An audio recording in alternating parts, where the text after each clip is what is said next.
Մեծարգո նախագահ, հարգելի գործընկերներ, մենք առաջին ընթերցման քննարկման ժամանակ արդեն իսկ հայտարարել ենք մեր դիրքորոշումը եւ նաեւ հայտարարել ենք մեր դիրքորոշումը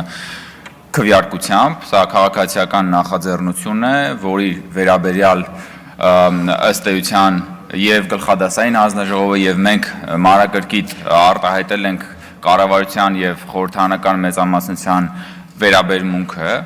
ընդդիմության փաստարկները եւ հերթական անգամ քվեարկությանը չմասնակցելը ըստ էության ոչ մի զարմանալի բան այստեղ չկա, որովհետեւ ինչ անում մեր հարգարժան խորհրդարանական ընդդիմությունը, երբ որ որևէ բան, որը Հայաստանի Հանրապետության իրական շահերի հետ կապ ունեցող է, մեռածա ձևանում ուղղակի։ Ասում չենք մենք հիշում եք նույն բանի երբ որ այստեղ գալիս են sense թրով բանով ասում են մենք չենք մասնակցելու։ Այդ ինչ է նշանակում, այդ չենք մասնակցելու, համ դրա մեջ մի տեսակ փորձ կա խիզախություն հաղորդելու, համ միևնույն ժամանակ չես կարող խիզախաբար ձեռնպահ լինել, դրա համար մեռած ձևանալու լավագույն բանն է, որ ժողովուրդ ջան,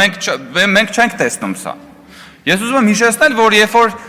ազգային ժողովը նաև բան էր անում, հաստատում էր Եվրոպական միության դիտորդների Հայաստանում նրանց ուրեմն բանը, կանոնակարգը, էլի մեր խորհրդարանական ընդդիմությունը, որը ամեն օր խոսում է Հայաստանի Հանրապետության առջև ծառացած անվտանգային մարտահրավերների մասին, նորից որոշեց գնալ իր հավատարիմ ճանապարհով, մեռած ձևացավ։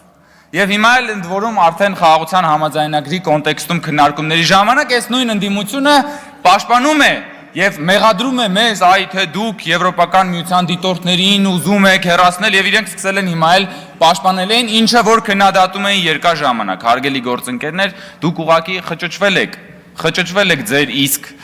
դիրքորոշումների բազմազանության մեջ եւ ակնհայտ է, որ բոլոր այն դեպքերում, որտեղ որ Հայաստանի Հանրապետությունը փորձ է անում դիվերսիֆիկացնել իր քաղաքականությունները եւ ամրապնդել իր անվտանգությունը, դուք բնականաբար գնում եք հին կոտրած տաշտակի արչև կանգնելու ճանապարհով եւ ինձ հիշեցնում է պարոն նախագահ 004 շրջաբերականի վերաբերյալ, այո, որովհետեւ դա հնարավոր չի մոռանալ, որովհետեւ այդ 00 մենք ուղղակի խնդրում ենք հրապարակել 001, 002 եւ 003-ը։ Ես պատկերացնում թե այդտեղ ինչեր կան, հա, պարոն Մինասյան։ Քաղաքացիական պայմանագիր խմբակցությունը կողմ է քվեարկելու այս նախագծին։